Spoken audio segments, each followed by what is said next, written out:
আসসালামু আলাইকুম। আশা করি তোমরা ভালো আছো এবং নিরাপদে আছো। আমরা দীর্ঘ সময় ধরে ঘরের মধ্যে বন্দি অবস্থায় রয়েছি। বিশেষ প্রয়োজনে বাইরে বেরোলেও আতঙ্কে থাকতে হয়েছে। সেই মুক্তভাবে ঘোরা কিন্তু আমাদের আর হয়নি। এ থেকে আমরা অনেকেই ডিপ্রেশনে ভুগছি। আমাদের প্রত্যেকেই খেয়াল রাখতে হবে যেন পরিবারের কোনো সদস্য ডিপ্রেশন থেকে মাদকাসক্ত না হয়ে পড়ে। চলো তবে আমরা আমাদের পাঠ শুরু করি। অনলাইন ভূগোল ক্লাসে সবাইকেই স্বাগতম। আজ আমরা একাদশ ও দ্বাদশ শ্রেণীর ভূগোল প্রথম পত্রের তৃতীয় অধ্যায় থেকে পাত সঞ্চালন বা টেকটনিক প্লেট সম্পর্কে জানব। উপস্থাপনায় আমি শারমিন আরা রওনাক, প্রভাষক ভূগোল বিভাগ, লক্ষ্মীবাসা আদর্শ মহিলা ডিগ্রি কলেজ। আমাদের আজকের শিখন ফল পৃথিবীর আকস্মিক পরিবর্তন ও পাত সঞ্চালনের কারণ ব্যাখ্যা করতে পারবে, পাত কাকে বলে তা বলতে পারবে, পাতের শ্রেণীবিভাগ করতে পারবে, পাতের গতি সম্পর্কে বলতে পারবে। পাত সঞ্চালন বা প্লেট টেকটনিক। প্রথমেই আমরা পৃথিবীর বিভিন্ন মহাদেশগুলো আমরা একটু দেখে আসি। রয়েছে north America, south America, Africa, Europe, Asia এবং অস্ট্রেলিয়া। ব্লু কালারে রয়েছে মহাসাগরগুলো। তবে বিজ্ঞানীদের মতে এই মহাদেশগুলো একত্রে ছিল। মহাদেশসমূহ পরস্পর থেকে বিচ্ছিন্ন হয়ে যাওয়া সম্পর্কে সর্বপ্রথম ধারণা প্রদান করেন আব্রাহাম ওর্টিলিয়াম 1596 সালে। এবার একটি ছোট্ট ভিডিওর মাধ্যমে আমরা পাত সঞ্চালন তত্ত্বের পিছনে যে সকল বিজ্ঞানীদের অবদান রয়েছে তাদের বিবরণ দেখে আসি। তবে এখানে ব্যবহৃত সকল ভিডিও ও ছবি শুধুমাত্রই একাডেমিক কাজের জন্যই ব্যবহার করা হয়েছে। In the late 16th century, Abraham Ortelius, in compiling New World Explorer maps, noted that by carefully considering the coastlines of the Atlantic Ocean, it appeared that the Americas had been torn away from Europe and Africa by, he theorized, earthquakes and floods.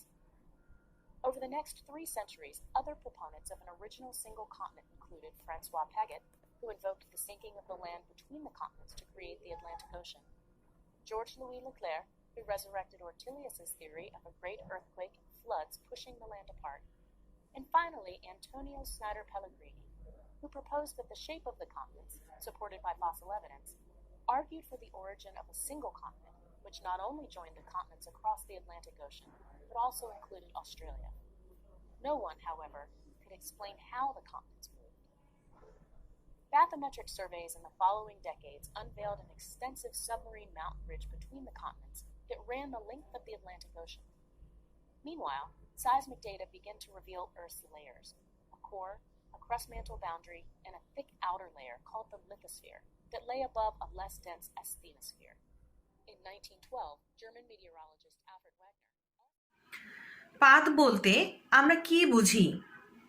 ভূ অভ্যন্তরীণ ম্যাগমার তৈরি মহাদেশ ও মহাসাগরীয় তলদেশে আগ্নেয় শিলার অনমনীয় ও কঠিন খণ্ড, যা আপেক্ষিকভাবে নিজেদের মধ্যে সর্বদাই সঞ্চালনশীল, তাকেই আমরা পাত বলি।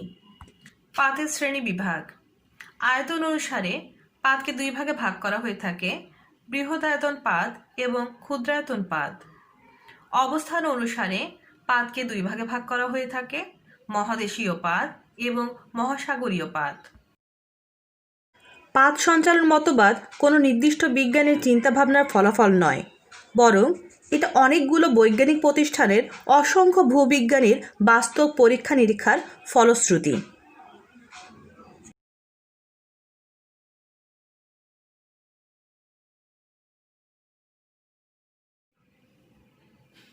ভূবিজ্ঞানী লি পিজনের মতে পাত সঞ্চালন মতবাদ অনুযায়ী বিভিন্ন আকৃতির মোট 27টি পাত বা প্লেটের কথা বলা হয়েছে। এদের মধ্যে 7টি বৃহৎ এবং 20টি ক্ষুদ্রাকৃতির প্লেট। তবে আরও 8টি মাঝারি আকৃতির প্লেটের কথা উল্লেখ পাওয়া যায়।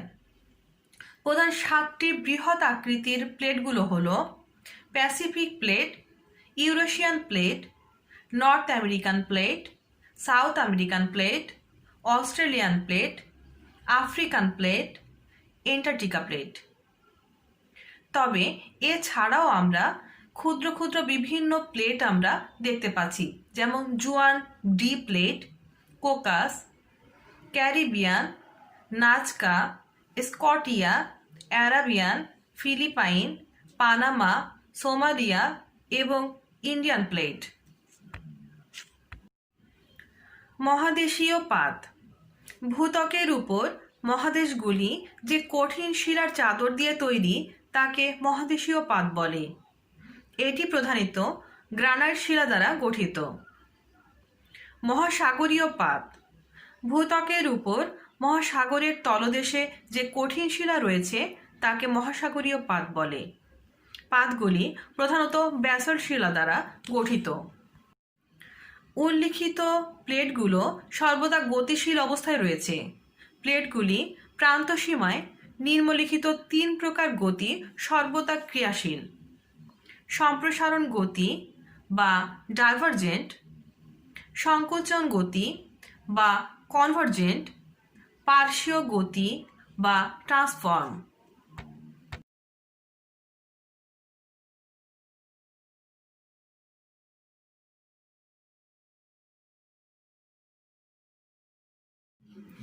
প্রচণ্ড তাপের দরুন ভূ অভ্যন্তরের যে পরিচালন স্রোতের সৃষ্টি হয় তার প্রভাবে কোনো কোনো সময় মহাসাগরীয় পাতের ফাটল দিয়ে ম্যাগমা উপরের দিকে উঠতে থাকে এবং এর প্রভাবে মহাদেশীয় পাতগুলো চলমান হলে মহাদেশীয় পাতগুলোর গতিশীল হয়। গতিশীল পাতগুলো কোনো কোনো স্থানে পরস্পরকে আঘাত করছে, আবার কোনো কোনো স্থানে পরস্পর হতে দূরে সরে যাচ্ছে, আবার কোথাও বা পরস্পর পাশাপাশি বিপরীতমুখী গতিশীল হয়। পাতের সম্প্রসারণ গতি। পাশাপাশি অবস্থিত দুটি পাত যখন তাদের সাধারণ সীমানা হতে পরস্পর বিপরীত দিকে সরে যায় তখন তাকে পাতের সম্প্রসারণ গতি বলে। দুটি পাত দুদিকে যাওয়ার বিকর্ষণ সীমায় ভূপৃষ্ঠের চাপ বেশ কমে যায় এবং ভূগর্ভস্থ পদার্থসমূহ দ্রুত তরল ম্যাগমায় পরিণত হয়ে উপরে উঠে জমা হতে থাকে। এরূপে ক্রমাগত লাভা প্রবাহের ফলে বিস্তীর্ণ অঞ্চল লাভায় আবৃত হয় এবং ধীরে ধীরে সমুদ্রের সুবিন্যস্ত কঠিন তলদেশ গঠিত হয়, যেমন সুদীর্ঘ মধ্য আটলান্টিক শৈলশিরা। পাতের সংকোচন গতি। দুই বিপরীত দিক হতে একই সাধারণ পাত সীমানামুখী গতিকে পাতের সংকোচন গতি বলে। এই প্রক্রিয়ায় দুটি পাত মুখোমুখি সংঘর্ষে লিপ্ত হয়। পাতের এ ধরনের সংঘর্ষে সুদীর্ঘ ভাঁজ পর্বত ও দ্বীপপুঞ্জের সৃষ্টি হয়েছে। সংকোচন গতির ফলে সামুদ্রিক পাত মহাদেশীয় পাতের নিচে প্রবেশ করার সময় তার সংঘর্ষে প্রচণ্ড ভূমিকম্প ও অগ্ন্যুৎপাতের সৃষ্টি হয়। এরূপ সংঘর্ষে স্থলভাগের সীমানা বরাবর সমুদ্রতলের পলল সঞ্চয় স্তূপীকৃত হয়ে পর্বতশ্রেণী গঠন করে, যেমন রকি ও আন্দিজ পর্বত। পাতের পার্শ্বীয় গতি। পাশাপাশি অবস্থিত দুটি প্লেট যদি একে অপরের দিকে বিপরীত দিকে অগ্রসর হয় তবে সেই গতিকে পার্শ্বীয় গতি বলে। এরূপ ক্ষেত্রে প্লেট দুটিতে চ্যুতি সৃষ্টি করে, যেমন তুর্কিস্তানের অ্যালোভোনিয়ার চ্যুতি, ক্যালিফোর্নিয়ার অ্যান্ড্রেয়াস। প্লেটের পার্শ্বীয় গতির ফলে হঠাৎ চ্যুতি সৃষ্টি হলে ভীষণ ভূমিকম্প হতে পারে। 1906 সালে সান ফ্রান্সিসকো এই কারণেই প্রচণ্ড ভূমিকম্পের সৃষ্টি হয়েছিল। প্লেটের গতির কারণ। ভূবিজ্ঞানীগণ প্লেটের গতির কারণ সম্পর্কে নিম্নলিখিত ব্যাখ্যা দিয়েছেন। পরিচালন স্রোত। চক্রাকারে পরিচালন স্রোতের মাধ্যমে ভূগর্ভের উত্তপ্ত পদার্থসমূহ উপরে উঠে এবং শীতল হয়ে পার্শ্ব দিয়ে নিচে নেমে যায়। এই পরিচালন স্রোতের ফলে পাতগুলি চলনশীল হয়ে থাকে। দেখতে পাচ্ছি স্যুপ বা তরল বস্তু তাপ প্রয়োগের ফলে নিচের উত্তপ্ত অংশ উপরে উঠে আসছে এবং উপরের অপেক্ষাকৃত ঠান্ডা অংশ নিচে নেমে যাচ্ছে। এভাবেই চক্রাকারে পরিচালন স্রোতের সৃষ্টি। চক্রাকারে পরিচালন প্রক্রিয়ার মাধ্যমে ভূগর্ভের উত্তপ্ত পদার্থসমূহ উপরে ওঠে এবং শীতল হয়ে পার্শ্ব দিয়ে নিচে নেমে যায় এবং এ পরিচালন স্রোতের প্রভাবে পাতগুলি চলনশীল হয়ে থাকে। ধাক্কা পদ্ধতি। পাত সীমানার ফাটল দিয়ে উৎক্ষিপ্ত লাভার ধাক্কায় পাতগুলি বিপরীতমুখী গতিপ্রাপ্ত হয়। আকর্ষণ পদ্ধতি। ভূমিকম্পের দরুন পাত সীমানা বরাবর মহাসাগরীয় তলদেশে ভূগর্ভে নিমজ্জিত হলে দুদিকের পাত পরস্পরের আকর্ষণে সংকোচনশীল গতিপ্রাপ্ত হয়। মতবাদের সপক্ষে প্রমাণ। ভূত্বক যে কতিপয় পাতের সমন্বয়ে গঠিত এবং এ পাতগুলি সর্বদাই গতিশীল এ বিষয়ে আর কোনো সন্দেহের অবকাশ নেই। এদের অস্তিত্ব ও চলনশীলতা সম্পর্কে যুক্তি ও প্রমাণসহ ভূবিজ্ঞানীগণ একটি পূর্ণাঙ্গ চিত্র তুলে ধরেছেন। এরই বিবরণ নিচে দেয়া হলো। পাতের সম্প্রসারণ গতি। পাতগুলো সম্প্রসারণ গতির জন্য তারা পৃথক হয়ে অবস্থান করছে, তবে তাদের প্রান্তের সাথে যথেষ্ট সামঞ্জস্য রয়েছে। তাই এদেরকে সংকুচিত করে পুনরায় একত্রিত করলে তারা হুবহু মিলে যাবে। পৃথিবীর চুম্বকত্ব। পরীক্ষা করে জানা গেছে যে পৃথিবীর চুম্বক ক্ষেত্র বারবার পরিবর্তন হয়েছে।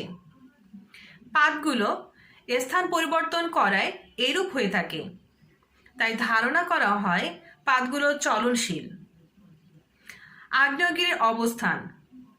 পাত সীমানা বরাবর রৈখিকভাবে মাপার ন্যায় আগ্নেয়গিরির অবস্থানও পাত সঞ্চালনের সপক্ষে প্রমাণ দেয়। কোনো নির্দিষ্ট দিকে চলমান কোনো পাতের উপর যদি অনেকগুলো আগ্নেয়গিরি থাকে, তবে তার বিপরীত দিকে আগ্নেয়গিরিগুলো পর্যায়ক্রমে ভাবে অধিক নবীন। মহাসাগরীয় তলদেশের নমুনা। সমুদ্রের তলদেশের বিভিন্ন স্থান হতে বিভিন্ন নমুনা সংগ্রহ করে বৈজ্ঞানিকগণ পাত সঞ্চালনের মতবাদকে সত্যতা ব্যাখ্যা দিয়েছেন। তাদের মতে মহাদেশীয় ভূভাগের তুলনায় মহাসাগরীয় তলদেশ অধিক নবীন।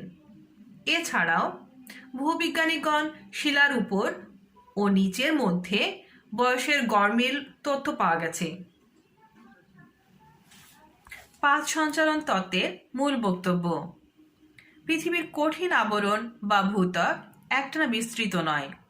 ভূত্বক কতগুলি ভূখণ্ডের সমন্বয়ে গঠিত। পাতগুলি উত্তপ্ত সন্ধ্যের উপরে পাতগুলি ভাসমান অবস্থায় রয়েছে। পাতগুলি একে অপরের থেকে বিভাজিত বা আলাদা। পরিচালন স্রোতের ফলে পাতগুলি চলমান বা গতিশীল হয়। গতিশীলতার জন্যই পাতগুলি অভিসারী, প্রতিসারী ও সমান্তরালভাবে চলতে থাকে।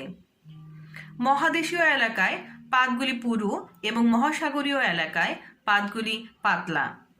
পাতগুলির গড় গভীরতা 100 কিলোমিটার। পাতগুলির সীমানা বরাবর ভূত্বকের পরিবর্তন হচ্ছে। আশা করি তোমরা পাত সঞ্চালন সম্পর্কে বিস্তারিত বুঝতে পেরেছ। শীত এসে গেছে। করোনা মোকাবেলায় আমাদের আরও সচেতন হতে হবে। তবে আজ এই পর্যন্তই। আসসালামু আলাইকুম।